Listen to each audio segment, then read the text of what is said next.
What is up, everybody? It is Luis Martinez from San Diego, California, live and direct for this 27th to 7 virtual edition of the San Diego Latino Film Festival, one of the most iconic Latinx movie-going experiences in the country. Obviously, we would love to be next to you in a theater, coughing on each other, watching movies together, eating popcorn, talking about the movies that we've seen. But the world is what it is, so we have adjusted and we are bringing the movies directly to you at no extra cost, in your own home, with your own snacks, with your friends and family, watching all the incredible Latin talent that's been around, and that I continue to discover and that I continue to be humbled by. Today, we are talking with the filmmakers from a program that is very near and dear to my heart, which is the Frontera Film Makers Showcase. I have the poster behind me of my movie Slapworthy that I was honored to exhibit as part of the Frontera Film Makers Showcase a few years ago back in San Diego. And I am honored and humbled that Ethan, Moises, and Juan are allowing me to do a QA with this group of filmmakers from this year. So I'm going to bring them all onto the stage right now. It's going to be a crowded house, but we're going to get to all their movies because it's the late night Q&A, which means we can go as long as we want. So let me get these guys going, all right? We got Diego Hernandez. How you doing? ¿Cómo estás, Diego? Hola, bien aquí. Un saludo. ¿De dónde estás hoy? En Tijuana. En Tijuana, aquí cerquita, bueno, de la frontera aquí. All right, and then we're going to bring in Patricia Montoya. Hola, ¿qué tal? Hola, Patricia. ¿Dónde estás hoy? Estoy en Western Mass. Western Massachusetts. Okay, está bien. Y colombiana también, ¿no? ¿Verdad? Sí, exactamente. All right, all right. Another Colombian on the stream. I always like that. All right. Hey, mi compa, Mr. Fernando A. Fisher from Film Portugal. ¿Cómo estás, Fernando? ¿Cómo estás, Luisito? ¿Cómo estás, my friend? ¿Dónde estás? ¿Está en Tijuana o San Diego hoy? Aquí estoy en San Diego. All right, listo. And then let's add Miss Erin Martinez. How you doing today, Erin? Hi, I'm good. How are you? Thank you for joining us today. Where are you today? I'm in San Diego. All right, cool. And then we have Kevin Nosastres from 92115. How you doing today, Kevin? I'm doing well. How are you? All right. Are you up in North County, or where are you at? Where are you joining us from today? I'm in San Diego. San Diego. All right. All right. And now we're bringing in Rodrigo Alvarez Flores. Hi. Hola, Rodrigo. How you doing? Hola. Hi. Hola. I'm great. Thank you. And then Alexis Duran. ¿Cómo estás, Alexis? How you doing today, sir? Doing very good. And yourself? All right. I'm doing great. I'm happy to be talking film, which is one of my favorite things to do. And I'm happy to be talking about the Frontera Filmmakers Showcase. All right. Let's see who else we got here. We got Alex Hermangones. Hola, Alex. Hey, how's it going? Thank you for having me.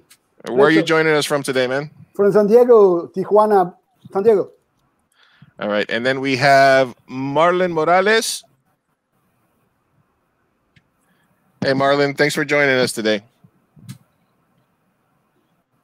All right, he's a little bit slow right now, so we'll catch up on Marlon in a second. All right, so I wanted to start off.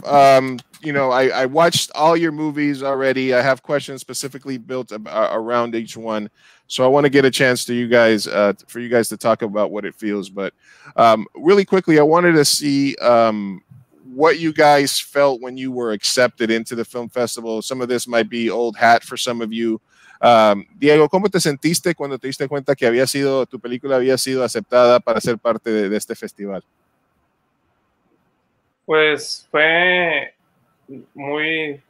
una gran sorpresa porque como lo fuimos manejando la cuestión de los festivales, fue en un inicio sí estaba como muy enterado de a qué festival iba y a cuál metíamos inscripción, pero pues conforme fue pasando el tiempo me fui ocupando en otras cosas y la productora encargada de hacer el envío a festivales, Melissa Castañeda, tenía como una lista con todos los festivales y yo dejé de revisarla con el tiempo como por diferentes cuestiones y fue una gran sorpresa ver que íbamos a poder estar aquí, que iba a ser el estreno, me parece.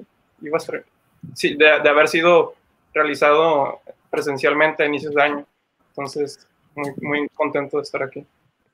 Yeah, it's very important to be able to watch your films in front of a live audience. And obviously, you guys are all from the area, obviously, of the Frontera. So you guys are probably more affected than even the people that were gonna possibly come see the festival from like Chile, Peru, de vienen de otras partes. You know, but I think that this is not necessarily the same thing, but it is something that at least can bring us together as filmmakers, right? Fernando, how do you? I mean, I know you've been to the festival for Fernando, but you know, how do you feel that it's different from the in-person experience for you? Well, it's a little bit different. It's a little bit different, but at the same time, I think that we can reach more audiences this way. I feel that you can just, you know, see everything that you can in the comfort of your home. You know, whatever snacks you want, whatever people you want with, and you know, it's different. But you still miss that experience of seeing your film like it's supposed to be seen in the big screen, and you know, hearing the audience's reactions of your film. That's greatly missed. But hey, we gotta do best with what we have, right? Absolutely. I wanted to talk with Alexis about your film By Luna. I read a little bit about the process, about when it came to you to write it and the point in your life that you were at. It seemed very similar to me, like when a songwriter or like the Beatles or somebody will be interviewed and they'll ask them, how long did it take you to write that song? And they're like, oh, I wrote that song in 5-10 minutes. It seemed like a very organic sort of process. Can you elaborate a little bit about what your mind was at when you sort of wanted to take those two separate elements and put them into a story? Yeah, so it's a very short script. It's only the film is only 4 minutes. The script was 4 pages. And there's been times where I have pulled over from driving, or I didn't go to bed right away and I wrote a little short scene or a line of dialogue. But this was the first time that I woke up around 1, 2 in the morning and I felt this urgency to write this. And I've never experienced that before. That, yeah, I was able to finish it in a few hours. And part of that kind of energy, that push, was for a festival that was happening at San Diego State that also, I think, kind of helped, you know, kind of push me to write this. And as far as where I was at personally with my former partner, she has a kid and we were trying to teach her to start speaking Spanish a bit more. And I've never experienced this in my life, but of course, because of this political climate currently, whenever we would speak with her child in Spanish out in public, I felt this tension that I've never felt before. And I had this fear of having somebody intervene physically, verbally, and that's where that really originated, this fear. I've never experienced that before to that degree. And because I would be my partner and her daughter, I think it added to that as well. And then you bring this other element of being attached to a child that might not be in your life, you know, for you know, that you don't have a guarantee that's going to be in your life, right? And I think Jose, when I talked to him about it, brought a lot of depth to being able to get that point across in a very, like you said, a short amount of time. What was it like working with somebody that, you know, that I consider, you know, somebody kind of iconic in this region? It was very nice. And I got to give a big thank you to Carlos Solorio, because I initially called him, and he's the father of Amani, who plays Luna in the film. And I said, Carlos, I know you're not an actor, but I think you can pull this off. And he was considering it. And he said, I have a friend who's going to be in town. And that's how that happened. But when I got to work with Jose, and I didn't know him by name, but once I Googled him, I was like, oh, I know exactly who he is. traffic, obviously. And so I was very excited. It's always sunny in Philadelphia. We can't forget. Yeah. And credit to Jose, because I felt very relaxed when we spoke over the phone. I felt very comfortable, and I think he put me at ease. And, I think that was the first time I've worked with an actor at that caliber. And I realized, okay, this is what it means to work with somebody who has training and or this experience. And that's where the whole casting, the magic happens, where they say it's 80% of the job, 90% of the job is done when you cast the right person. And it was very effortless working with him. So it was nice reaching that level of craftsmanship. And I seek to work with serious actors. And so after that, I've been trying to seek the right cast, the right actors. So when you were working with somebody of that caliber, do you ever second guess yourself when you're giving direction? Like you're basically trying to tell, Joe Montana how to throw a football, right? At that point, do you sort of like check yourself in essence? I'm not sure if I was nervous or self-conscious about that. I think I was just nervous of the overall production, as I think a lot of us tend to be before. But I think once the day of, it all goes out the window and you're so immersed and focused that I'd even think about the people he's worked with and all the productions. And I was just so focused in the story and collaborating. And after I was like, oh, wow, that was really nice. And yeah, so it's always in the middle of it. I forget about everything. But it's before the filming. It was a very simple but also very deep and meaningful film, in my opinion. So I give you kudos for that. We have the president of the Aaron Martinez fan club watching. So Anthony Grimm, thank you for watching. Aaron, another Martinez in the house. Your film. When did you shoot Alone Together? So we shot Alone Together at the beginning of 2018. And we shot it in a million locations over the course of 3 days. It was a crazy experience. Obviously, everybody was kind of freaking out a little bit a few months ago when that Nike commercial came out. I don't know if you guys saw it, where they had the two different sort of images side by side that were edited together. So you might have a lawsuit because they might have gotten that idea from you. But I almost felt like Pavlov's dog midway through that movie, because you kept ringing that bell, and I was sort of pacing the beats of the movie. The music and the sound effects play a huge role in kind of the feelings that you elicit in it. What percentage of your time did you spend sort of plotting that out, or did the pacing and the music come first as an idea, or did you add that? Did that add another element when you were in post-production? When I was writing the film, I was trying to think of the best way to make this film and have it flow and not seem super long and dense. And the best way to do that was kind of to use it as a montage form and have it with as little dialogue as possible. So the music became like a really big part of that. And my editor, who I guess is the president of the Aaron Martinez fan club, he pretty much composed most of the film himself, which is crazy because that's the first film he's ever composed before, just because we couldn't find any music that we really liked and we had a composer do part of it, and then he did the rest of it. So it was kind of just the way we brought the film to keep it going was with the beats of the music. But it became a really important part of the film, and we didn't realize it was going to be such an important part that drove the film to the end. And not only is the president available, but apparently the #1 fan is also here. So we got the president of the Airman, and then we have our #1 fan is here. All right. Tengo que hablar con mi familia colombiana aquí, Patricia.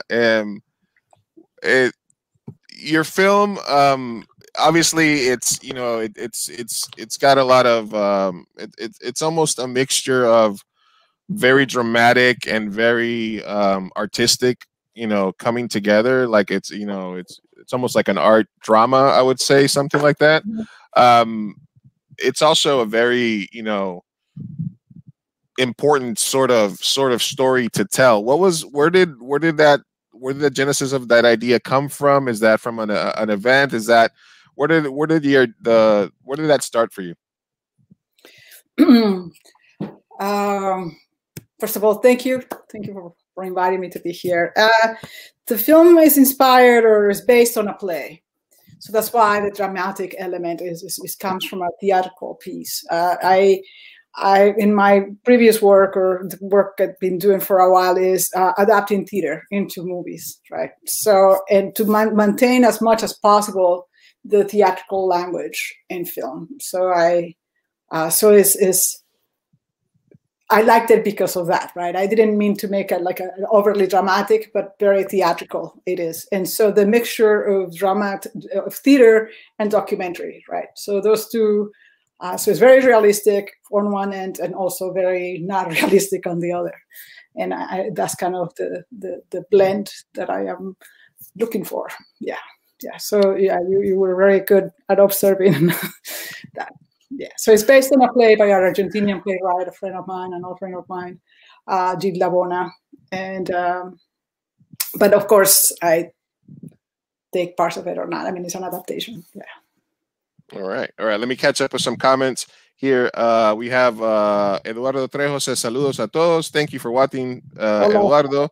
Saludos. Hola. We have Chinchilas Olaís. Bravo Tijuana, Fernando Fisher. Doghouse. Cool. And let's see, we also have Provi T. Fisher. Felicidades. All right, he says also. All right. We got a clapping heart, and we have so proud of you guys. Excellent. All right. I'm sorry, I can't see you guys' name here since I've Let's talk with Fernando. Obviously, Tijuana, right across the river, representing majorly in this festival, and this is basically a tailor-made. I think that San Diego Latino Film Festival is very unique in the fact that it does take into consideration the local filmmakers. I don't know if I would have been able to be in this festival if it wasn't have been for the Frontera Film Makers Showcase, which is basically film here locally. How does being accepted into your local film festival, Fernando, and I'm asking him because he's been accepted into like 80 festivals with all his movies. But how is it different from being accepted into like a foreign festival that is sort of accepting of your work versus your local festival? Well, it's basically your home. San Diego Latino Film Festival has always treated us right. I mean, Moises, Ethan, Juan, they all treat us very, very well. And as whenever I get accepted into San Diego Latino Film Festival, I feel like I'm at home. Obviously I'm from Tijuana, and just crossing the border and coming over here and seeing your theaters and AMCs and all that stuff is a really great experience. And I feel at home. There's a very lovable place here in San Diego that I like a lot, from the other places that you go into other film festivals that you probably won't go. Like, for example, one of the first film festivals we got accepted was in India, and obviously I couldn't go to India, but here in San Diego, it's like, hey, you just crossed the border and you're here, and it's awesome. San Diego Latino Film Festival is one of my favorite film festivals to come into, because all the attention that they give to you, you have your local family, your local friends coming to see your work. So it's awesome, man. It's awesome. And we're happy that this is like your third time showing a film here, right? Yes, sir. All right, Alex, your film, Volveré. It's in some ways it's a story that's been told before, but it's but you told it in a new, interesting, sort of very contained way. The last time I shot in a cemetery overnight, we had coyotes on set. What was the actual production of that like for you? Did you have any spooky stuff happen on set, or how long did that take for you to make? Wow, I'm glad you got that. Actually, it was filmed. It was filmed on the Dia de los Muertos. So can you imagine the whole magic and the whole mysticism of the celebration already?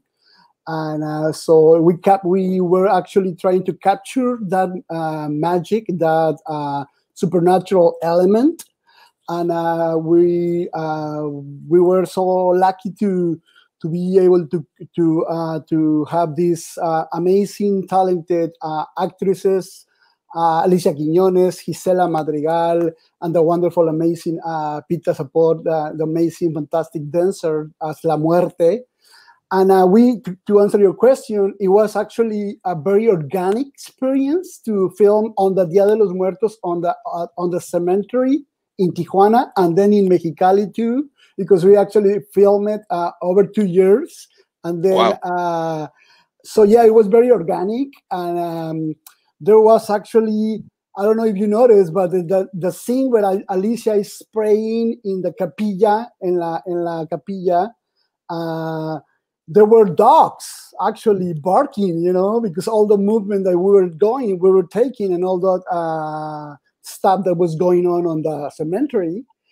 There were actually the magic, the supernatural element that we added it, and we actually felt it. Everybody was felt that, we actually, at the beginning of the shooting session, we actually pray and have a nice rounded circle to actually ask permission to the dead ones, because we were actually going to film on the Dia de los Muertos, and it was such a great experience. I don't know if you noticed, but there's actually a person, a little shadow there that we don't know where it came.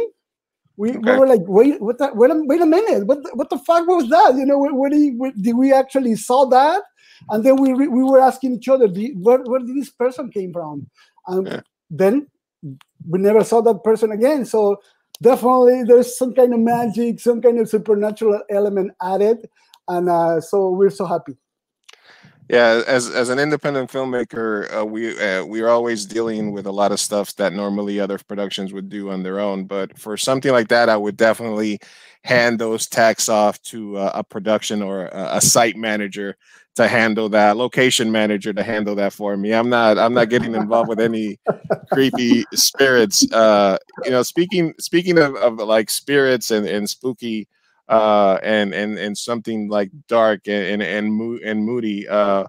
Marlon, tell us a little bit about what your movie. It's the most sort of, I think, like, I don't know if avant-garde is the right word, but it's something very, there's something very poetic about it. What was the thought process behind the aesthetic of the film for you? You're muted. I think you might be muted.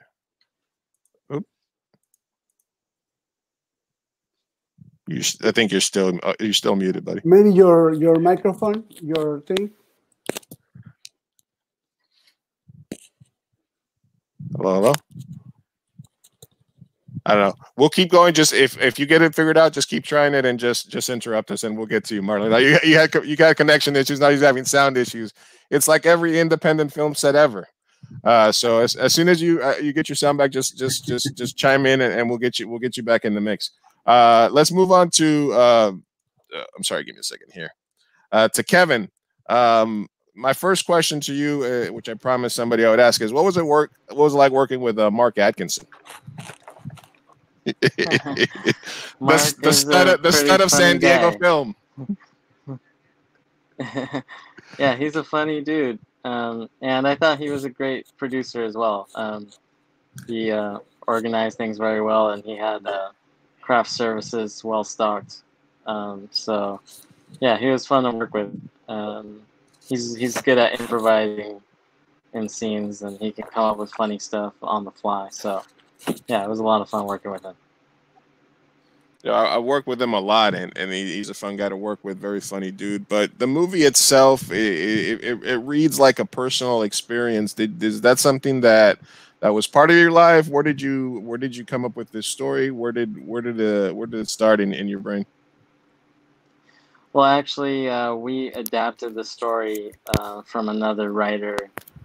His name is forgetting his name right now, but he wrote the story, and Ryan Bradford is his name, and he wrote it. It's based on his personal experience, and me and Mark were in a workshop together, a short film workshop put on by Jody Sully of San Diego Film Consortium, and we did 2 adaptations. There were 2 groups in the class. Me and Mark were in one group, and Jody really wanted that story to be adapted and made into a film. I think she's loved that story for a long time, so we ended up adapting it, and I was chosen to be the director.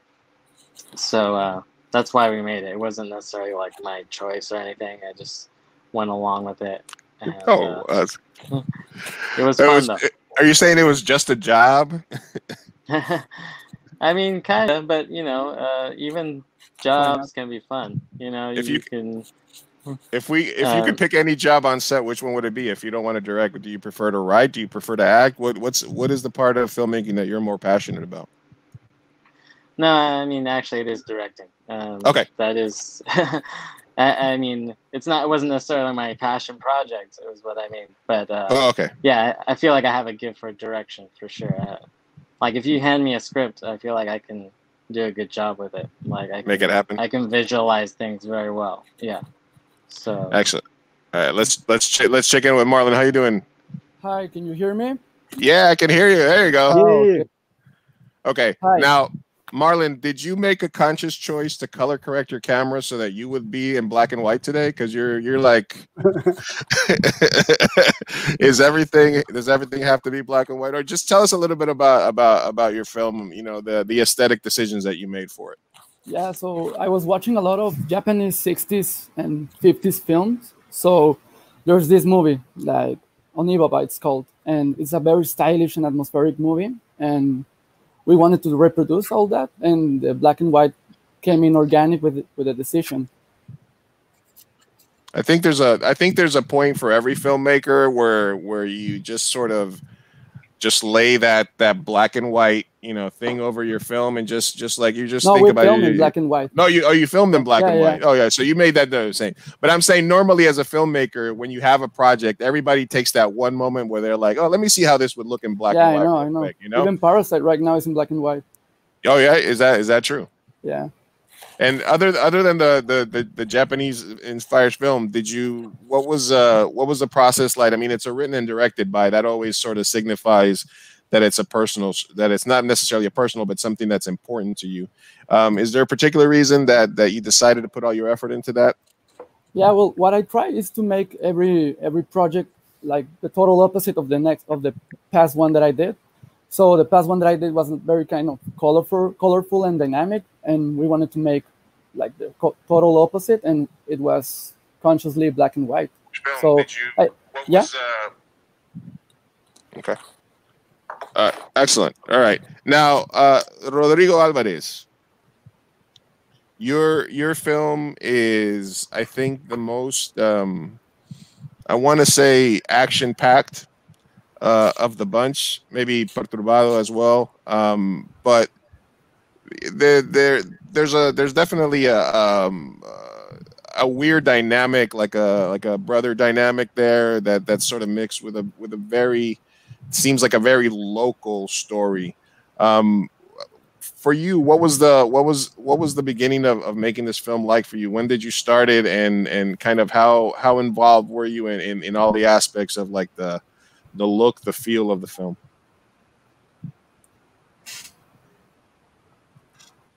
Are you there, Rodrigo? Rodrigo, are you there? Yes, I think I missed the last part. Yes, no, I was saying, yes, can you hear me? Yeah, I can hear you. I just said it feels like a very local, like a very real story, can you like hear me now? Something. Yeah, we can definitely hear you. Can you hear us? All right, we're gonna come back to Rodrigo in a second. There's a little delay. Okay, make sure that if you guys are on, you don't have the stream on anywhere else in another tab or something. Oh, there's like a delay. Yeah. There's a delay. So let me just recap. Make sure everybody knows the San Diego Film Festival, Frontera Film Makers Showcase. Everybody here has a film. I want to get back to Diego real quick. Diego, uno de mis estilos favoritos de cine es el estilo mumblecore de los años 90 y los early 2000s. Y yo no sabía que existía el mumblecore latino o mexicano, como le vamos a llamar. Y son películas que son así muy meta, muy como extrañas, o sea, hasta tienes un cut en vivo en parte de tu corte final. Hábleme un poquito de ese estilo de cine y qué es lo que te atrae a él. Hola, gracias. Sí, pues yo tampoco sabía que había mumblecore tijuanense porque no conocía ese género. De hecho, fue hasta después que le empecé a mostrar el cortometraje a varios conocidos. Me dijeron, oh, esta madre se parece como a cosas que hacen Baumbach y esta gente de Estados Unidos. Y yo, oh, pues la verdad no lo había visto y estuvo interesante encontrar como diálogo con estas otras películas que no conocía y sí encontraba como ciertas similitudes. Entonces, y con respecto a las... ¿Sí? Sí, sigue. Ah, ok, con respecto a las cuestiones como de lo meta y estas cuestiones, creo que el cortometraje en sí nació en una época en la que yo estaba leyendo mucho con respecto a el cine en sí, ¿no? Las implicaciones de hacer cine, las implicaciones éticas y políticas de hacer cine, ¿no? Entonces yo antes estaba como reflexionando mucho en esas cuestiones y quería, antes de hacer un cortometraje o cualquier otra cosa, en el que haya un acercamiento más inclinado hacia lo emocional o hacia un desarrollo de personajes o contar una historia, digamos, con una dramática más tradicional, quería simplemente como vaciar todas estas ideas que tenía en un cortometraje en sí, ¿no? Que fue de lo que resultó siendo Vicario. Diego, because mumblecore is one of the very stylistic, like late 90s, early 2000s, like you said, Noah Baumbach, a bunch of other directors, where it's just sort of very real, sometimes non-professional actors, a lot of improvised dialogue, a lot of really cool stuff. And apparently Diego was doing mumblecore before he knew what mumblecore was, which is anything because that's what they say about our early movies, that it's very similar to that. So I right away I'm very appreciative of that. I think Rodrigo's back. Let me see if we can get him. Are you there, Rodrigo? Let's wait a couple of seconds for him.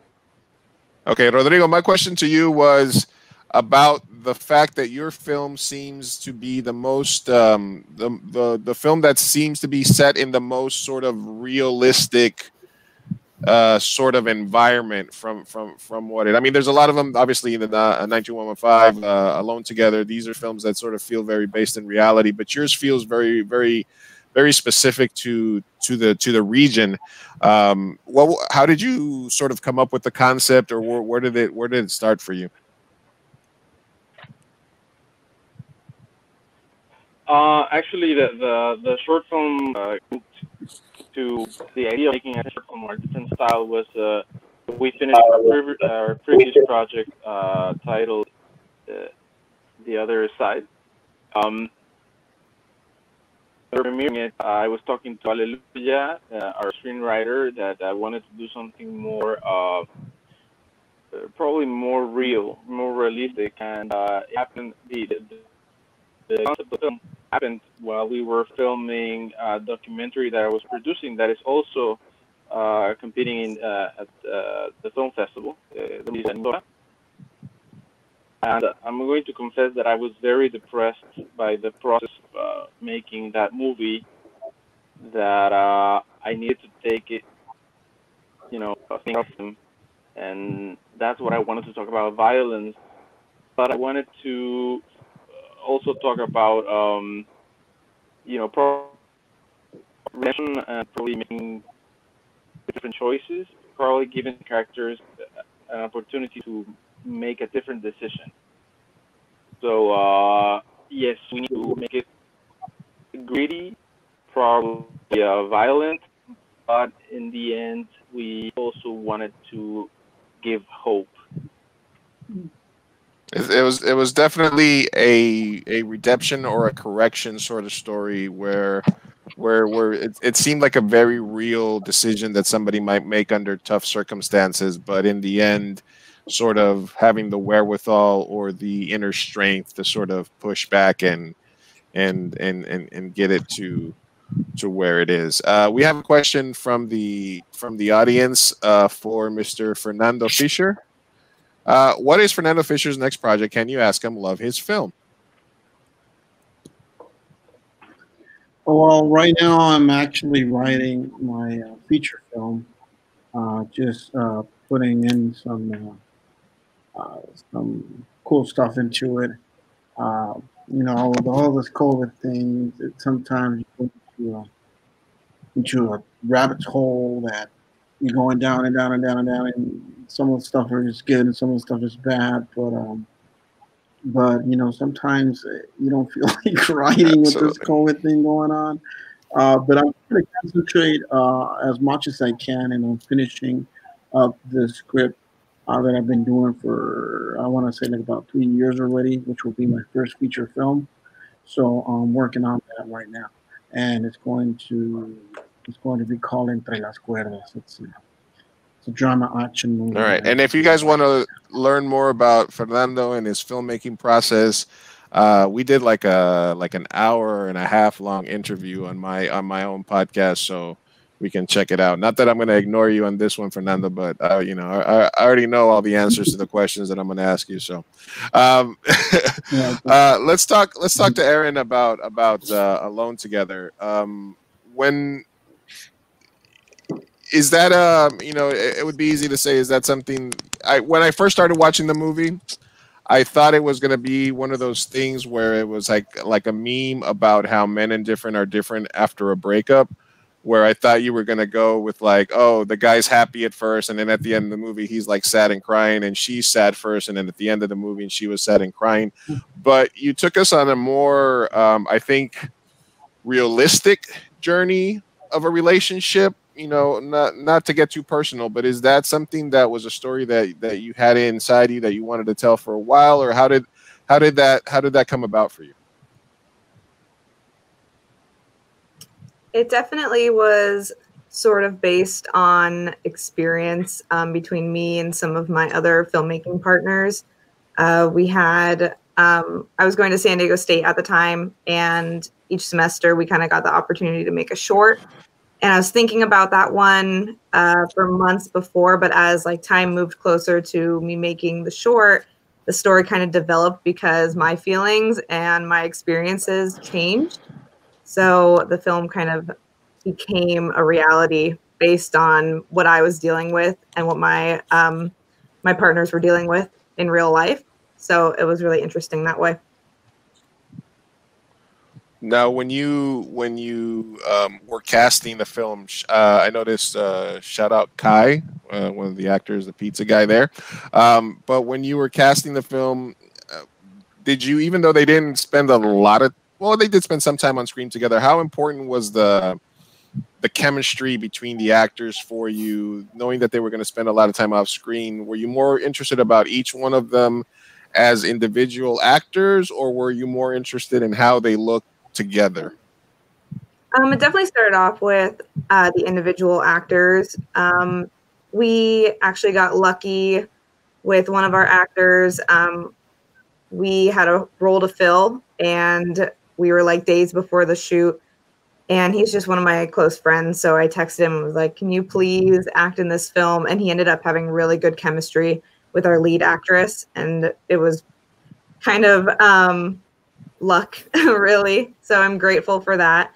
But we definitely did consider chemistry when we were casting, and all the main actors knew each other. So that was great as well. So they had all worked with each other before and were comfortable with each other.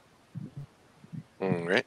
And I mean, I got a general question for you guys, and if one of you guys want to take it, just like raise your hand or something, or we can actually just kind of go down the list on this one. But what are some of the things that you guys as filmmakers are doing to sort of keep busy, keep creative during this downtime? Are you guys fiddling with your camera? Are you guys buying a bunch of unnecessary film equipment? Are you working on your next script? I know Fernando's working on a feature. Diego, durante este tiempo que estamos aquí encerrados, ¿cómo te estás manteniendo creativo y qué estás haciendo? ¿Comprando equipaje de cámara? ¿Qué estás haciendo? ¿Cómo la estás pasando? Pues la verdad para mí no ha sido tan complicado porque, digo, como se puede ver en Vicario, el cine que me interesa, me sigue interesando ahorita es uno en el que no son situaciones como muy grandes ni muy distantes de cosas cotidianas, ¿no?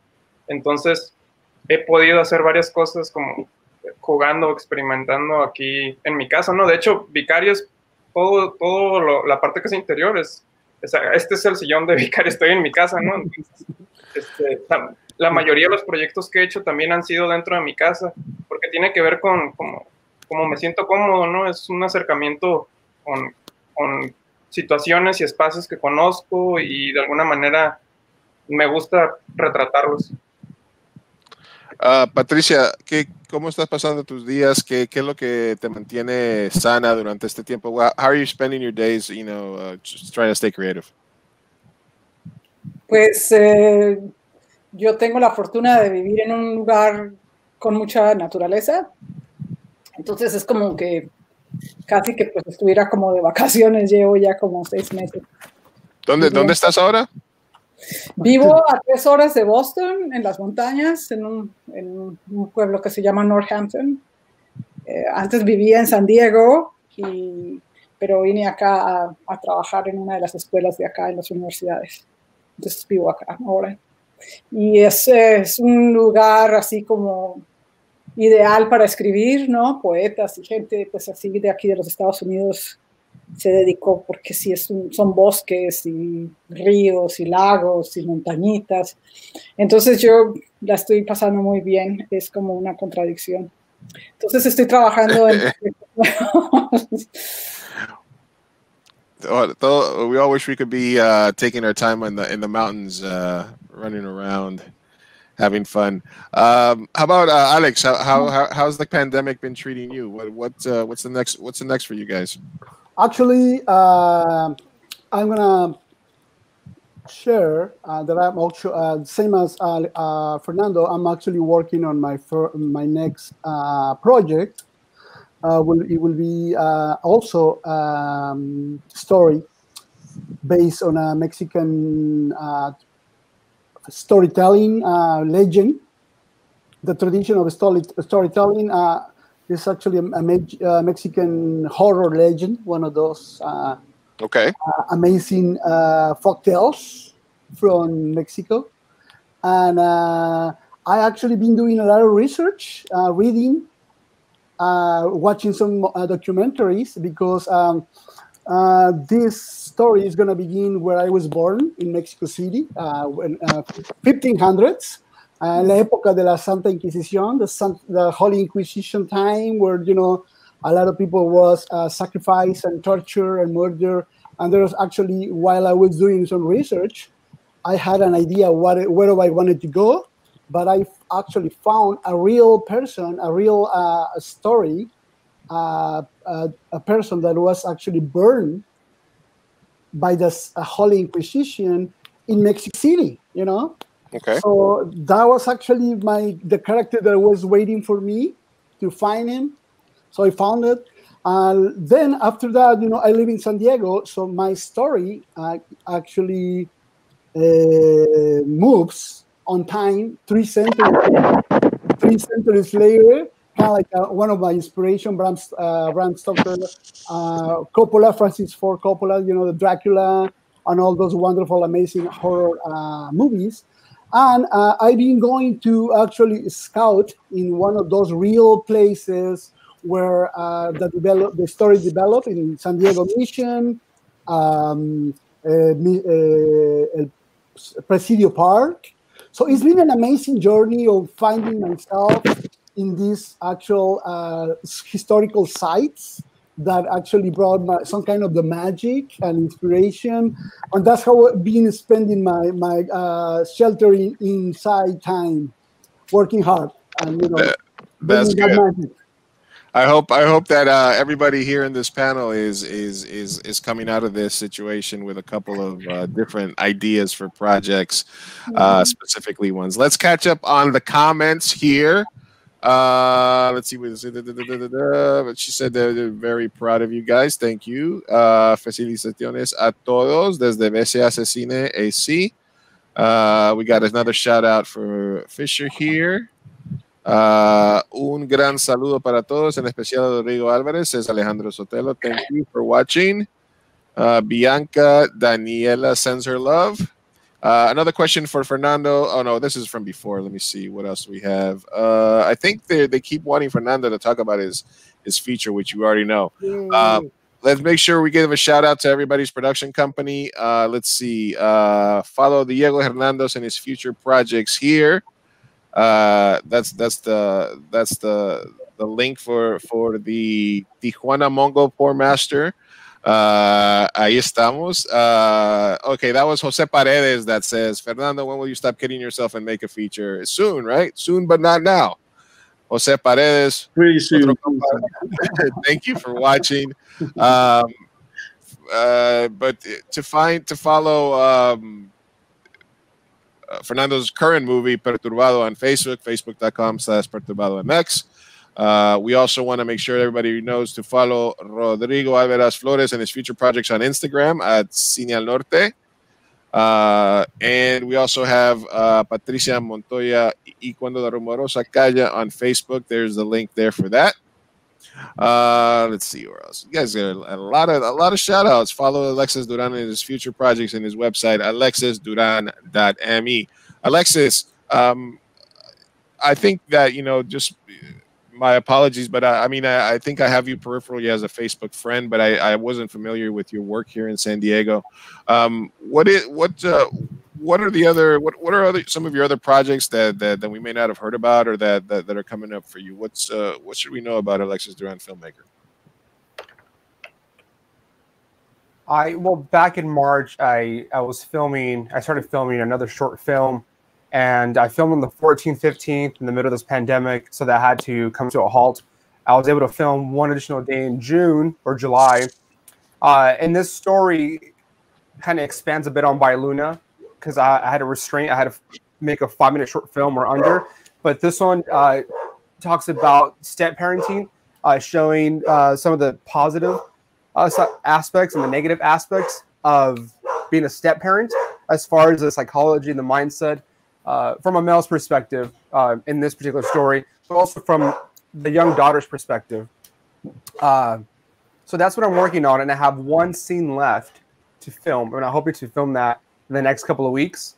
So, and going to your first question, during this pandemic, I've been editing that short film. So you've been staying busy with new and old projects. I've been trying to knock out old projects myself. And then Marlon, let's make sure that everybody knows that you can follow Marlon and his future work on facebook.com/producciones contra azul. Marlon, will you ever Contraluz. Sorry. We'll leave that up there. Pero for you, does the feel, look, aesthetic of the film come ahead of the character for you at times, or is it like a struggle for you? Which one you want to accentuate in your projects? Do you like to switch back and forth between what you focus on? Tell me a little bit about like your thought process there. Yeah, well, it used to be like the aesthetic was the thing that excited me the most, but right now is the story and the themes of it. So in Blood and Rain, Cortando Sangre, voy a hablar en español. Lo primero que nos emocionó fue la estética, ¿no? Primero que nada. Después se nos ocurrió la idea de movernos por un rubro un poco más como de problemas emocionales del personaje principal y explorar ese lado. Y más que nada fue como de tener un proyecto en el que toda la moral estuviera mal. Fue lo que nos emocionó al inicio. Todos piensan de una manera ilógica totalmente. Y eso es lo que yo quería ver en pantalla, y por eso nos dedicamos a eso. Así que te estoy diciendo que prácticamente nos emocionó la estética, pero la estética solo es como el inicio para poder saltar en cosas que son después más emocionantes y los que más nos dan remuneraciones realmente. ¿Crees que si, por ejemplo, tú haces esta película 2 años antes o 2 años después, va a cambiar el enfoque o crees que la historia quedaría más o menos igual? Pues sí, realmente, o sea, todos podemos estar realmente orgullosos de nuestros proyectos, pero creo que en algún sentido, una vez que los vemos en retrospectiva, sabemos que pues hay cosas que cambiaríamos. No creo que nadie haga el mismo proyecto 2 veces en el mismo año o 2 años después. O no sé si estoy hablando por mí, pero yo lo haría totalmente distinto, y no porque crea que tiene algo malo, realmente solo porque las cosas que me emocionan ahorita son muy distintas a las que me emocionaron en ese tiempo. Y siendo written by, directed by, o sea, ya estás tomando bastantes papeles. ¿Qué tan involucrado eres en el proceso de editar? ¿O tú tienes alguien en que confías después de terminar un proyecto en que puedes confiar en otra persona a tomar tu visión y editarla, algo que te guste a ti? Sí, pues yo trabajo estrechamente con mi VP Bianca Arbizu, que también es mi pareja, así que como nos la vivimos juntos, realmente estamos trabajando constantemente en la visión del proyecto y cómo llevar la pantalla de la mejor manera posible, ¿no? Con este proyecto nos la pasábamos en cafés, realmente todos los días estuvimos en cafés todas las noches y pues, trabajándole, ¿no? Hasta bloqueando las escenas con los actores y todo eso en un café, todo incómodo, pero pues en ese tiempo no había dónde movernos, ¿no? Y ya después entran los otros departamentos en los que pues yo creo ahorita que todos los departamentos de alguna manera no hacen la visión del director, sino la fomentan de alguna manera, ¿no? Es como algo muy importante en el que todos van agregando esas partes, así que si tienes a alguien en un crew, es porque confías en sus visiones particulares también. Es algo que me interesa bastante y es algo que intento implementar en cada proyecto, pero sí, tal vez sí son muchos créditos, ¿no? Escribir, dirigir y lo que sea, como tú dices, pero pues es algo que seguiré haciendo.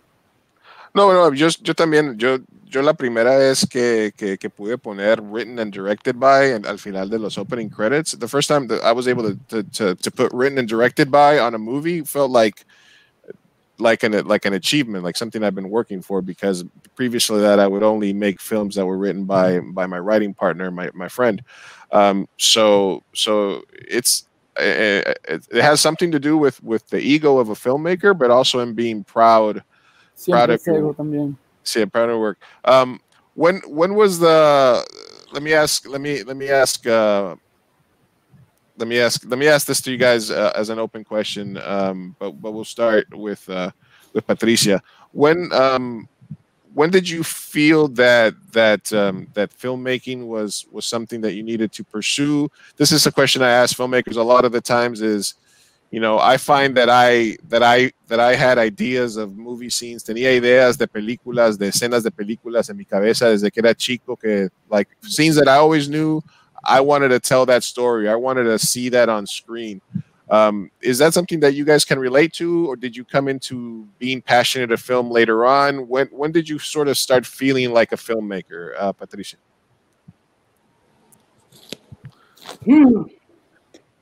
Como decimos en mi pueblo, me corchaste. No esperaba esa pregunta. Pues toda la vida quise contar historias, o sea, sí, las actuaba, las imaginaba, pues desde muy chiquita, ¿no? Siempre. Pero la cuestión del cine vino porque quería escribir y quería tomar fotos, ¿no? Entonces encontré que el cine o el video en realidad es la manera de hacer las dos, de escribir y de actuar pues tus historias en la cabeza y de fotografiarla, ¿no? Y sí, yo creo pues que ahí viene, como que encontré muy joven, no sé, bueno, no tanto, como a los 20, no sé cuántos años, que descubrí, o sea, yo empecé como fotógrafa, tomaba mucha foto por ahí en Nueva York cuando vivía allá, pero me incomodaba mucho tomarle la foto a la gente en los parques que no supieran, o sea, esa vida de fotógrafa como que no me entró. Como que, entonces me empecé a imaginar las historias de la gente que yo quería fotografiar y ahí empezaron las historias. Entonces dije, no, pues dejemos la gente que iba tranquila en su parquecito, yo me la voy a inventar. I need a controlled set donde controlo a todo, ¿verdad? Sí, exactamente, que yo aquí los caso, los separo, los muevo, yo hago lo que yo quiera con ellos. Pero sí, empezó que la fotografía e imaginarme pues esos escenarios. Kevin, what about for you? I know you said that you made this project not necessarily as a passion project, but that you still sort of felt that your strengths are as a director. What do you think those strengths are? Because I always give the example that I worked as a call center manager for 10 years, managing and training people every day. And I wasn't making a movie, but when I started making movies, I realized that learning how to deal with different types of people and personality types was preparing me for being a better director. What do you feel that like you said, other than being able to visualize somebody else's story, what is it that attracts you to being a director and pushing yourself towards that goal? Well, it is telling stories for sure. Like I do want to do that. I still want to keep pursuing that, and I've been wanting to do it since I graduated high school. I was like really getting into artsy kind of movies at the time. So like the 3 movies that made me want to direct were Audition, Talk to Her, and Harold and Maude. So when I saw those 3, Audition is a great date movie, by the way. Anybody doesn't watch that, very good romantic. So that's where it started. But yeah, and I mean, other than being a good visualist, I feel like I just kind of get the structure. Like the writing aspect is hard in and of itself, but I feel like I understand the structure of movies and stories, and I'm also really good at putting music and visuals together. Like music really inspires me, so I'll hear songs and I'll come up with scenes that like, okay, I already have the soundtracks all set. I just need the story, basically. I have like imaginary soundtracks on my Spotify for movies that you just need that music budget. And yeah, exactly. Yeah, $1 million music budget. But other than that, I think I'm good at casting. Like, I can just read people very well. Like, I can just, meet someone for 10 seconds and I know that that's the right person for a role. And, like Truffaut said, 90% of insta casting. So that's a good one. Yeah. All right, catching up on some other comments here. We got another one here. Saludos a todos. ¿Cuándo nos aventamos otro corto, Diego Hernández? Cuando quiera. Me estoy promoviendo como actor, por si. Cuando quiera. Todo el mundo dice lo que yo de verdad quiero hacer es dirigir y tú dices lo que quieres hacer es ser actor, ¿verdad? No, pues sí es director, pero también me interesa mucho la cuestión de actuar. En las veces que he actuado siempre he actuado en 3 ocasiones y las 3 ocasiones ha sido bajo mi propia dirección, entonces me interesa ser Diego, dirigido. ¿a ti te aburriría hacer una película lineal con un master y 2 close-ups y hacer algo así? ¿Eso te aburriría o tú crees que puedes encontrar una manera creativa de hacer algo así también? No sé. Hasta ahorita no he encontrado en esa forma como algo que me interese, pero no lo descarto, ¿no? Porque también podría decir ahorita como no me gusta nada y en un par de años voy a hacer algo así, ¿no? Pero hasta el momento la mayoría de las cosas que he hecho también posteriores a Vicario han sido con la misma forma, ¿no? Un plano por escena y pues como en Vicario promedia un corte cada 2 minutos, me gusta también como que se sienta el tiempo, cómo pasa en un solo plano, ¿no? En una sola toma. Tenemos otro comentario aquí de Darcy Costa Campbell. Saludos, yo estoy incursionando en el cine después de ser diseñadora de calzado, maestra de mis 46 años. Me encanta escucharlos. Tenga ya terminados 2 documentales y estoy por filmar mi guión de película. Ok, felicitaciones. Definitivamente submit those to the San Diego Latino Film Festival so that next year we can be talking to you. Aaron, for you, what was the there's another question I like to ask filmmakers when I meet them is, what was the first movie that you obsessed over growing up or that you watched over and over? Ooh. I mean, My guilty pleasure movie as a child was Pirates of the Caribbean 3, which I feel like is not one, not two, not four. The answer you were expecting. The third one. It's the third one. When they got the mix right, they got the like, combination of pirate story and theme park ride. The cinematography in that film is amazing. Okay, it holds up.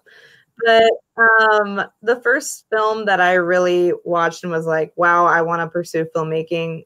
This is amazing. Was Taxi Driver. And that was a film that I watched my senior year of high school, and it kind of inspired me to just keep this passion. Taxi and pursue Driver. it. That's a hardcore one. Even maybe I know it Mean is. Streets, but Taxi Driver. That's intense. And then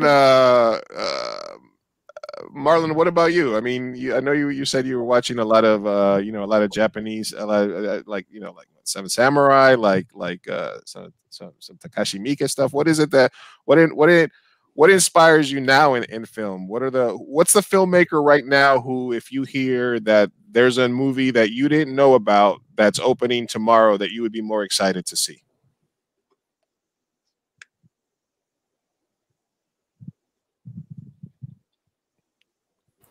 ¿Te refieres moderno? Sí, moderno. Si mañana te das cuenta que hay una película que va a salir que no te habías dado cuenta.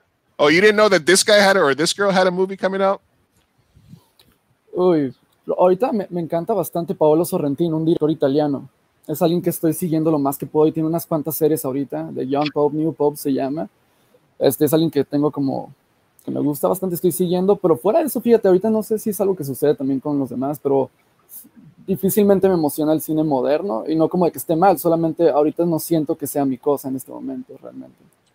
Cuando tú te dedicas a de pronto a estudiar, te gusta una película japonesa de los años 50 o algo, te gusta una película italiana, ¿dónde empiezas? ¿Empiezas a buscar más películas de esa era o empiezas a buscar más películas del mismo director?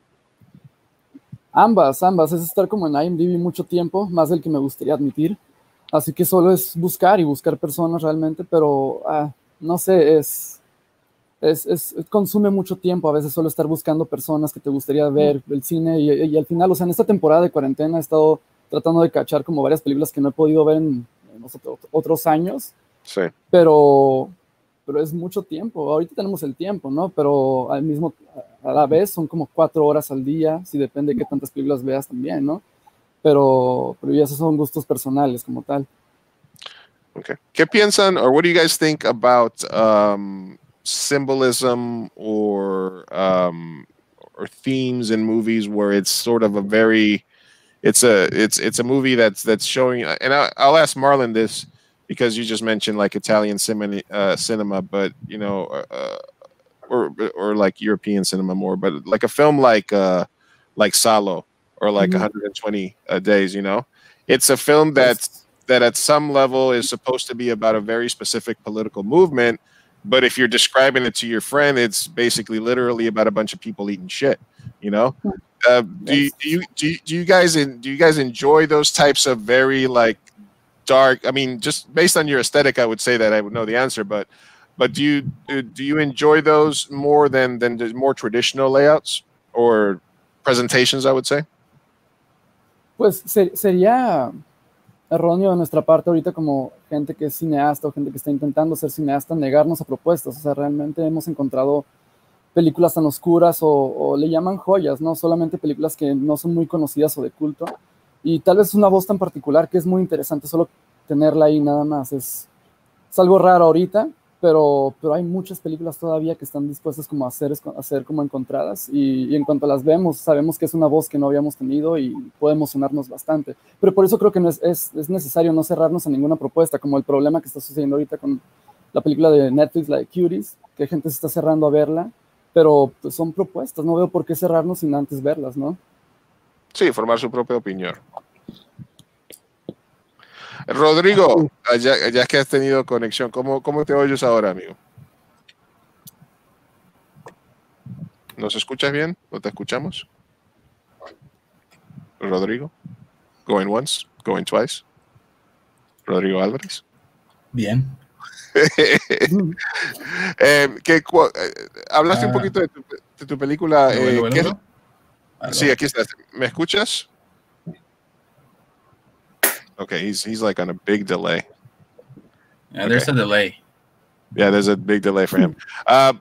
Fernando, I ask this question a lot to filmmakers that have a couple of films under their belt, and my question to you is, if you could go back to yourself on day one, shot one of your first movie that you were ever going to make, and you could pull yourself aside, what advice would you give yourself as a young filmmaker after what you've learned so far? Oh, wow. Basically, gather around talented persons. You know, at the beginning, as an indie filmmaker, you're the one that's making everything. You're the DP. You're the gaffer. You're the makeup artist. You're everything. But as the years pass and as your work progresses, you find out other person's talents and the same passion that you have with film. So I would suggest that I would gather around people that are super talented and that they have the same passion as you. Anybody else want to answer that question? Actually, Luis. Yeah, go ahead, Alex. I actually wanted to go back to the previous question. And go ahead. Y esta la voy a decir en español. Lo de la película, ¿no? De qué película clásica o del tiempo pasado pudiéramos habernos inspirado. Bueno, pues creo que es un poco notable en mi propuesta, en mi entrega de Volveré. Obviamente Macario, de Roberto Gabaldón, que por cierto fue el primer cineasta mexicano que ganó un Oscar. Y por supuesto, pues también elementos del cine de la época de oro del cine nacional. Obviamente tenemos en nuestro cortometraje un mariachi. Es como que decir cómo regresamos del más allá los mexicanos entre tequila y mariachi cantando y todo eso, ¿no? Entonces es un poco como rescatar la película, el cinema de la época de oro del cine nacional, pero también incorporando elementos, por ejemplo, del cinema de horror clásico, ¿no? Un poco de Tim Burton, Sleepy Hollow, cuestiones así que a lo mejor pudieron ver en la propuesta que tenemos como elementos muy góticos, obviamente entrando a una cripta, flores, cruces por aquí y por allá.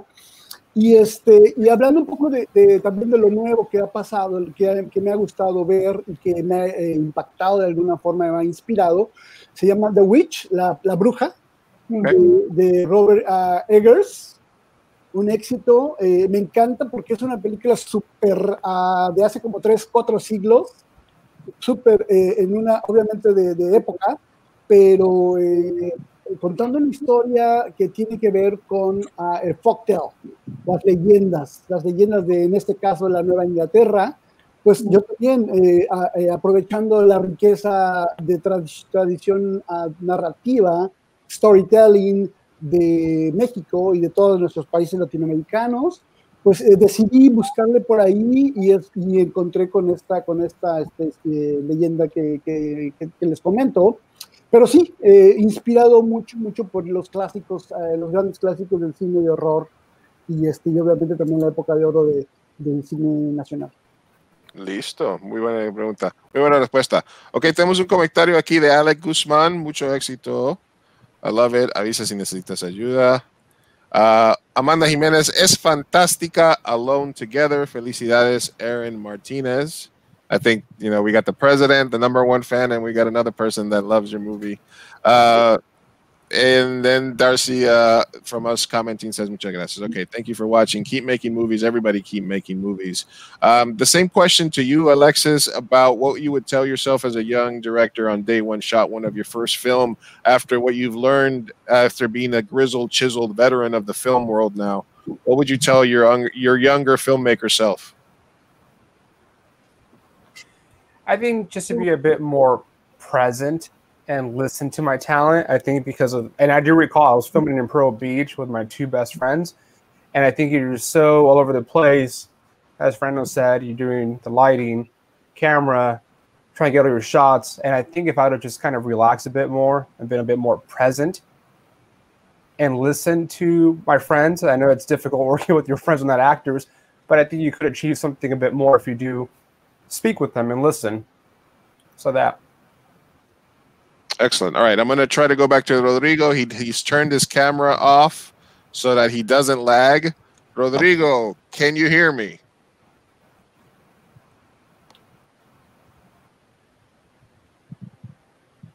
Rodrigo, are you there?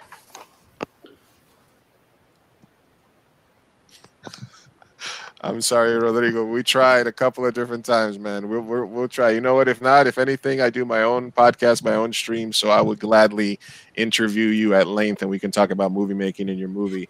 Rodrigo's film, At the End of the Night, I thought was one of incredibly interesting film. Let me ask you this, guys. Let me go down the line. Did you guys all partake in the virtual screening? Just tell me yes. Yeah. Okay, you guys all right. Let's start with Diego. Besides your movie, which of the films that you saw from the other filmmakers, después de tu película, ¿qué película de los cineastas que están aquí te afectó más cuando la viste hoy en parte de los screening? Pues yo creo que en todas hubo obviamente cosas que me interesaron y que si bien no es precisamente las cosas que yo hago, encuentro cosas como espectador que me parecen interesantes, ¿no?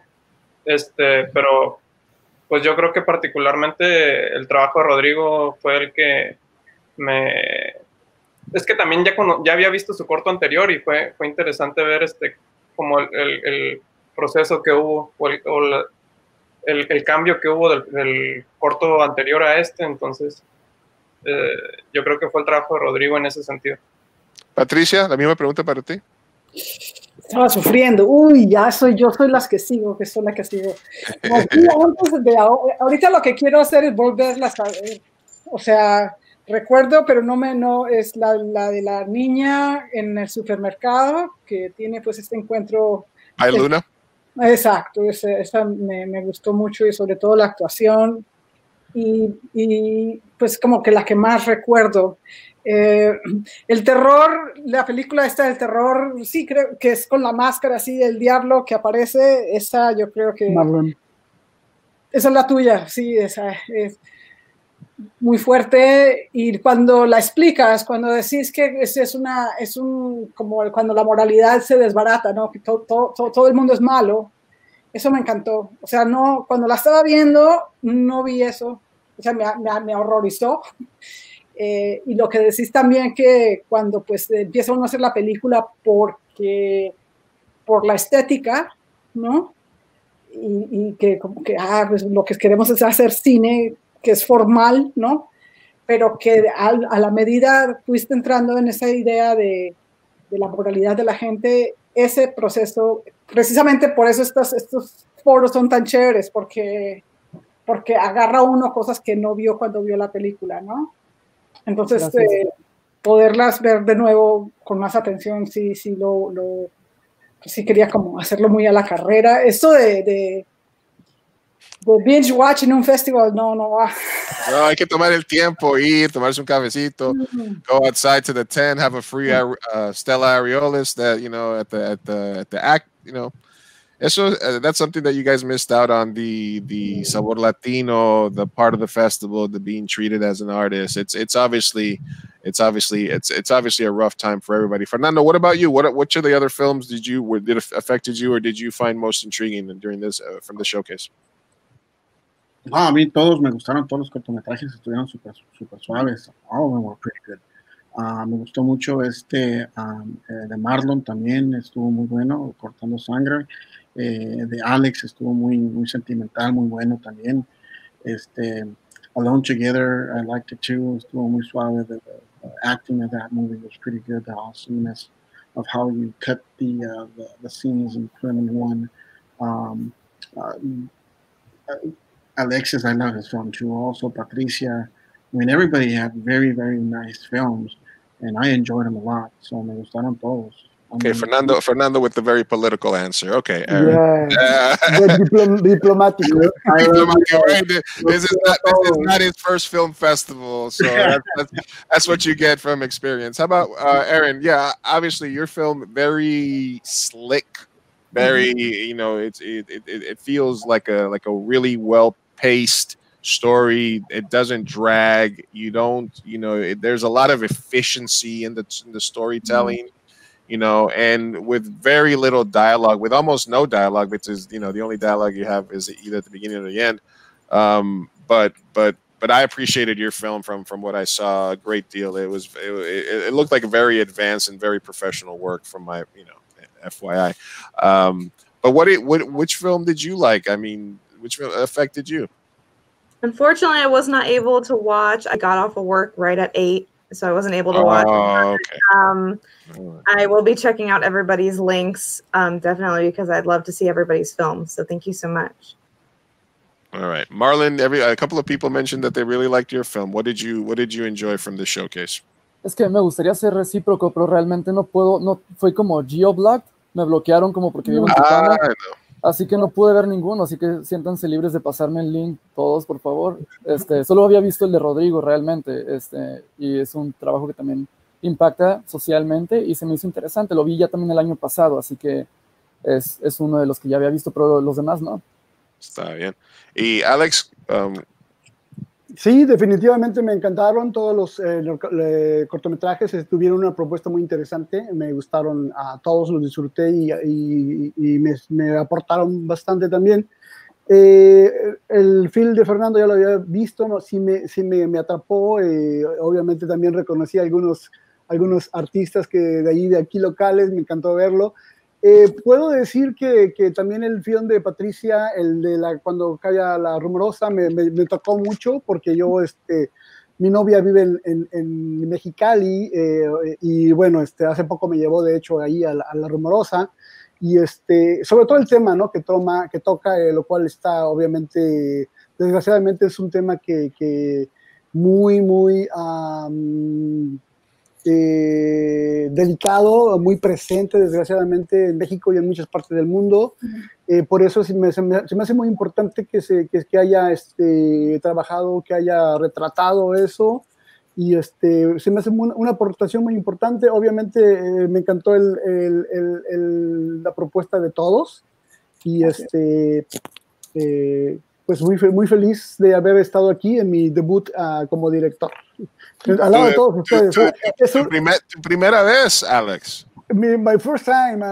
Wow.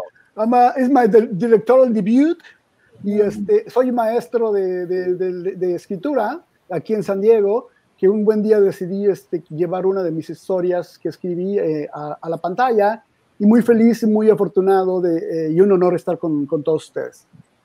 Okay. Alexis and Kevin. Alexis first. What about you? Let me know what you thought about the rest of the films from today. Yeah. So I did get a chance to see all of them. And in fact, I took notes on everyone. Okay. Me too. Okay. Wow, he's a teacher. This will count against the curve. No, I think it depends the timing of this. And I think it was just nice seeing Vicario, Diego's film, because it reminded me a lot of other films that I've been revisiting. A film from Iran called Salam Cinema by Mohsen Makhbahov. And then also Kiarostami, it's a film called 10. And then I saw a little bit of Vitor También in there, the relationship, and even one of the shots technically from Children of Men. So there's this nice blend of Iranian cinema that I love, and then Cuarón. But I think just where I'm at personally, the things that I've been going through, it was nice to immerse myself in that kind of story, that kind of construction and pace. So I think it was just a good timing, and so I really enjoyed that film. That was a deep analysis there from Alexis, bringing in that encyclopedia film knowledge right there, man. Yeah, very nice. He went from Iranian cine to Children of Men. That's a lot. That's a wide range of influences there. Quite a journey. Kevin, what about you? Did you get a chance to watch everybody's film, and what did you think? What stood out to you? No, unfortunately, I haven't been able to see anyone else's films, but I'll try to check them out now after this Q&A. Well, Kevin, your film your film to me came off as a very quintessential San Diego indie production. Obviously, it was obviously it's a very simple adaptation, an interesting story, a day in the life type. You know, I mean, like just a moment in somebody's life. Very relevant. You know, you had great performances there, and I think you did a lot with a little. Because obviously you can tell it's not a super expensive production, but it is told in a very succinct way, you know, stylistically. Obviously, I recognize a lot of the places you guys film that are like in every San Diego short film. But I think you did an incredible job of being a part of that and putting that together. So I did not see that message you sent, so I mistakenly asked you that question. So I apologize, but I do think that I also liked your film. I liked everybody's film, and I'm really like I said, it's a showcase that's near and dear to my heart because it's one that I was in a few years ago, and it brought about, you know, me being accepted into my hometown festival.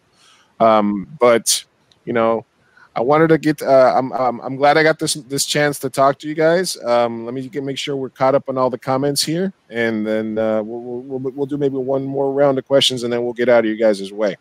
Let's see. Elva Buck says, "Yay! All right, thank you.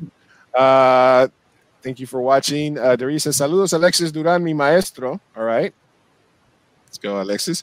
Laura Guerrero says, felicidades a todos, suerte, muy interesante la entrevista. Muchas gracias.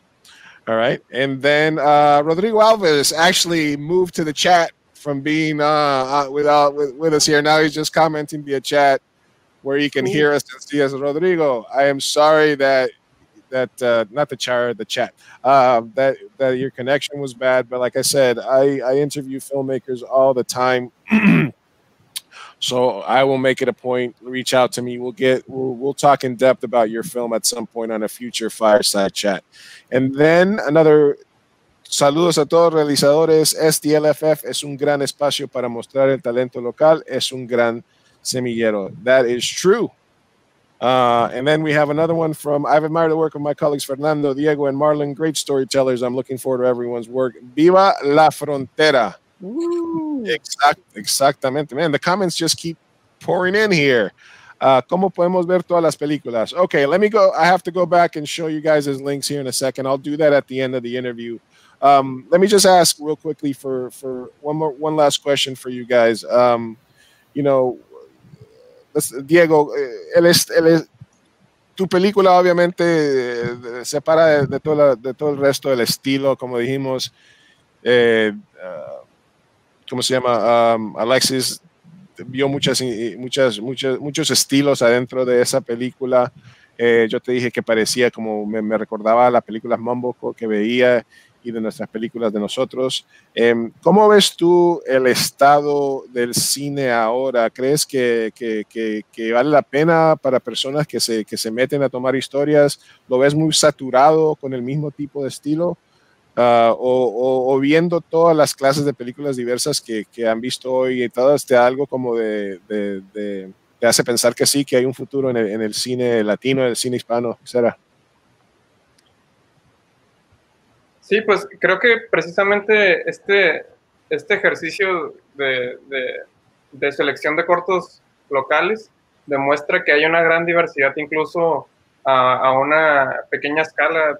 Yo veo todos los cortos y pensándolo mucho puedo encontrar similitudes entre todos, porque realmente todos tienen, digamos, formas distintas o acercamientos distintos al cine. Entonces, yo creo que también, pues precisamente estos festivales de cine son una gran oportunidad para poder ver diferentes propuestas de directores latinoamericanos contemporáneos que muchas veces no podemos acceder a ellos mediante otras vías. Está bien, está bien. Y Patricia, ¿cuál sería tu dream project, tu proyecto en sueño, la historia que tú estás más interesada en contar en el futuro? Si tuvieras todo el tiempo, todos los recursos necesarios, all the money, all the budget, what would be your dream project? Bueno, pues creo que de este corto se pueden contar varias historias, entonces estoy trabajando en eso un poco. Tengo un documental también ahí pensado, que estoy precisamente ahorita pues escribiendo propuestas y buscando dinero para eso. Tengo una historia que la tengo ahí como una hormiga en la cabeza, que es así también, si tuviera todo el dinero, todo el apoyo ya mismo, la haría ya. Es pues una historia en Colombia. Lo que pasa es que no quiero contar historias tan tristes, o sea, esta cuestión del cine oscuro es algo como que tampoco no tengo el humor para una comedia, pero este cine tan oscuro, yo no sé. Entonces creo que lo que me tiene un poco ahí como dando vueltas en la cabeza es cómo encontrar luz en la oscuridad en las historias que quiero contar. Está bien. Estoy estancada ahí en la cosa esa del guayabo, de la borrachera, del dolor, ¿no? Pues, porque, es decir, there's violence and there's stories that are rugged and they're strong and they have a lot of realistic elements that deal with the Latino culture. Like I talked to Fernando, there's a lot of stories that are told about Mexican culture. There's 800 different shows or movies about Pablo Escobar. There's a bunch of shows about the cartel and stuff like that. And I think I talked with Fernando about this, where I thought that the countries and the places in South America that deal with a lot of this real life violence are some of the beds where a lot of these very interesting, unique horror films are being made in Mexico, Brazil, Colombia. Fernando, specifically me and you talked about this. Perturbado, which is a film I've already seen several times from before we talked about. Stylistic, slick, fast-paced, colorful, an incredible color palette that you chose for it. Made right here locally in Tijuana. You've been to multiple festivals. How do you see, as your status grows, your role as an emerging horror filmmaker? How do you feel about that process? How do you feel about how you've changed? Well, I feel like I'm still growing on my own genre.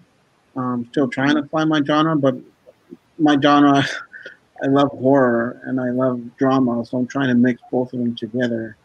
And I find myself still in the growing stage.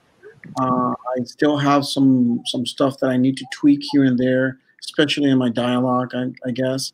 But my direction with the actors, I guess it's getting better, better, and better. My dialogue with my DP is getting better and better and better. So that's one of the growing things that I've seen in myself, that I'm visually capturing a lot of people's eyes, and with my color palette and what my vision is all about. So I guess on that side, that's where I'm going, with the direction of good people, of good actors, and directing them well. This past film festival, which was Horrible Imagining Film Festival, I had my actor, Chinchillas. We got nominated for Best Actor in the short film, and also for Best Homegrown Horror Film. And in the past, another project that I had at Amor No Existe, I got Pedro Rodman, another actor from Tijuana. He won Best Supporting Actor in London. So I guess I'm doing a good job in getting out there. You're getting out there. And directing these people, because they are getting awards and they are getting noticed also as actors from Tijuana. So that's basically one of my main things, is getting the name of Tijuana and the Frontera here, San Diego, also to the world, that we have a lot of stuff to say and a lot of stuff to show. So yeah. Yeah, there's a lot of talent. I'm looking at all of it right here. A lot of talent right there. All you guys, very talented. Thank you. And Fernando, I know that I'm going to be talking to you, so I don't want you to think I was ignoring you, but me and you talk all the time, so I wanted to, you know, that's fine. Aaron, what's next for you? Like, have you been sort of thinking about your next project during this time? Are you kind of just trying to do this festival run? What can you expect from you in the near future as a filmmaker? So I'm working on a couple pilots right now. That's what I've been doing over quarantine. Unfortunately, I did have plans to move up to LA in August, but I have halted those plans because of everything going on. But eventually that will happen. So that's in the pipeline right now. Pilots, maybe a feature, maybe more. All right, let's say they gave you about it all. A budget for like an ultra low budget indie. They're giving you like a $3 million budget, right? Or Hulu says we'll give you 2 8-episode seasons of your favorite pilot that you have right now. Maybe like but like super indie, like $50,000 per episode, and you pay yourself whatever's left over. Which one of those sounds more attractive to you? Really? I'd probably say the Hulu deal, just because working in television is kind of like actually my dream. I'd love to write for television one day, even though I do love filmmaking, making shorts, but I'd probably take the Hulu deal. Just being able to say I got 8 episodes on Hulu is better than saying I made an ultra low budget, right? Yeah, I mean, it's easier to watch probably for most people. Okay. But you never know. I don't know. That's a hard one. That's tricky. Marlon, have you found your next project yet? How do you sort of get to that process when you're ready to let one film maybe go that you've been promoting or working on, to kind of being ready to start the process of basically falling in love with your next subject or your next idea? Pues es extraño porque hace 2 años hice Cortando Sangre y ahorita todavía está dándome frutos, así que la vida de los cortometrajes puede llegar a ser larga de alguna manera. Sí. También tengo otro proyecto que hice después de Cortando Sangre que se llama Horas de Expreso, que es algo que también estamos moviendo en este momento en festivales. Y estamos intentando levantar un video, bueno, hicimos un video musical en cuarentena también este año, pero queremos hacer un cortometraje ya formal, pero también en cuarentena, usando nada más como pues, cada quien en su casa y contar una historia de esa manera y usarlo de manera narrativa. Pero es difícil porque pues, es lidiar con cosas que normalmente lidias físicamente y ahorita lo haces de manera por teléfono o internet y ahí la gente puede desaparecer rápidamente, pero no es el problema nada más es levantarlo ahorita. Y es un formato nuevo que tenemos que acostumbrarnos porque no sabemos realmente cuánto va a durar esta pandemia. Y pues si queremos seguir haciendo proyectos, o sea, pues va a tener que ser con formatos nuevos y experimentar con lo que tenemos en la mano. Hay que reimaginar lo que es el cine. I tell everybody that, the reason that I started my own streams and podcasts and creating content for YouTube, because I couldn't see myself realistically being on a movie set anytime soon to the level that I want to be, without having to jump through a lot of these extra hoops. Alexis, you've been shooting some stuff, but it's on a lower sort of smaller. I'm assuming that it's on like a smaller scale, small crew, or have you been like full on, putting entire crews together for your projects? Yeah, for this recent one, I mean, I've never worked with a big crew. It's always, 7 people, 5, 6 people. And on this last shoot back in March and in July, myself, DP, first AC, gaffer, PA, and that's it. And it's nice. I think it served the purpose of the story. The intimacy is one of them. But I think it depends on the scale of the project, obviously. But so far, it's been nice working with small crews, 5 to 7 people, roughly. Yeah. Did that answer your question? Is that what you had asked? No. I just wanted to know, like, how you guys feel about just, is there a time when we're going to get back to like normal filmmaking? Do you think, Kevin, I mean, locally, I know I see and you see people post casting notices for like you know, number one, they're trying to make a movie and they're an independent filmmaker where they're probably going to feed you Little Caesars pizza or something and not have a lot of protective stuff on set. But people are still sort of jumping over themselves. I'll go on set. Do you think that's kind of like a little weird, Kevin, that people are so blasé about making movies during this time frame? I'm not that surprised in a way. I mean, I think people are hungry in general aren't taking it that serious. I mean, but if it's, you know, something they love to do, they'll probably just run out and go do it, you know. If like some band I really wanted to see was going to do a show, I probably would go because that's something I would be really into. So, I mean, that's, I guess, how some actors or crew people are reacting to film gigs. I just think that there's a lot of stuff going on that we don't know about. So I think everybody just needs to like take a step back, relax, finish up the projects that you have on your editing queue that are clogging up your editing queue. Get those out of the way. Do something creative at home. I talked to some filmmakers out of Q&A before this. I don't know if you guys saw it, but if you guys still have access to your festival passes, watch Días de Luz. It is a film shot in 6 different countries with 6 different film crews that would argue together over Skype constantly. So I don't know how they got it done because it's the definition of too many cooks, but the stew that they made at the end came out like just right. Una tremenda película, Días de Luz.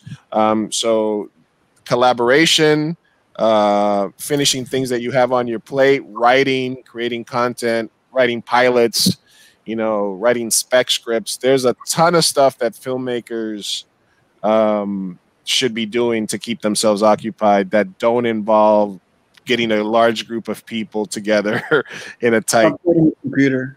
What's up? Upgrading your computer, all that good stuff. Buying film equipment that you don't need. All right, let me catch up on any of the last questions because we didn't have it. Number one president of your fan club, Erin, said to follow Erin and her future projects on her website, ErinMartinezFilms.com. Thank you very much, Erin, for being a part of this. Arturo Santos, saludos a todos. Okay, well, that's from earlier before. Sorry. Let me make sure I'm caught up on all the other ones. Here we have Ánimo sin miedo al éxito from Enrique. Thank you, Enrique, for watching. Felicidades a todos. Thank you very much. You guys are so talented. You workers right. All right, we're caught up. Thank you, everybody, for watching.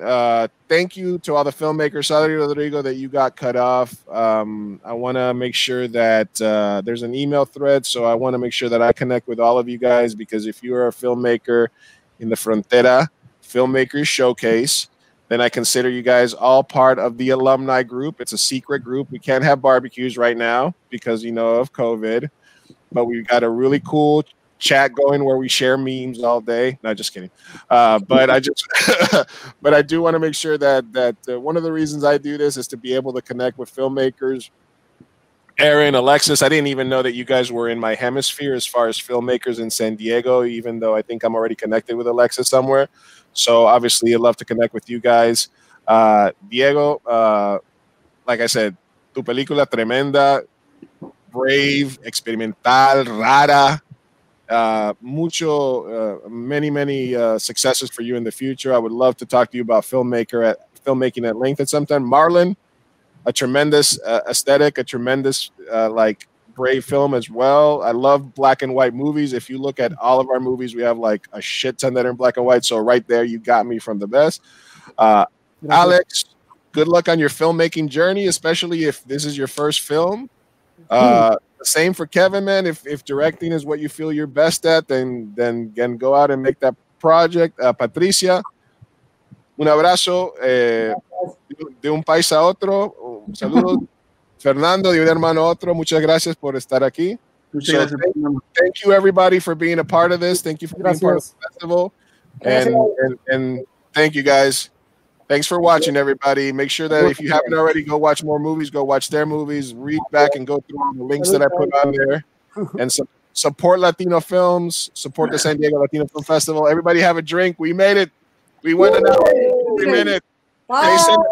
They said I could only do 30 minutes, we did an hour and 43 minutes. We're breaking the rules. Ethan's gonna be firing me when he sees the replay, but it's all right. It's a All pleasure. right, guys. Take it easy. Bye. Adios. Thank you. Bye.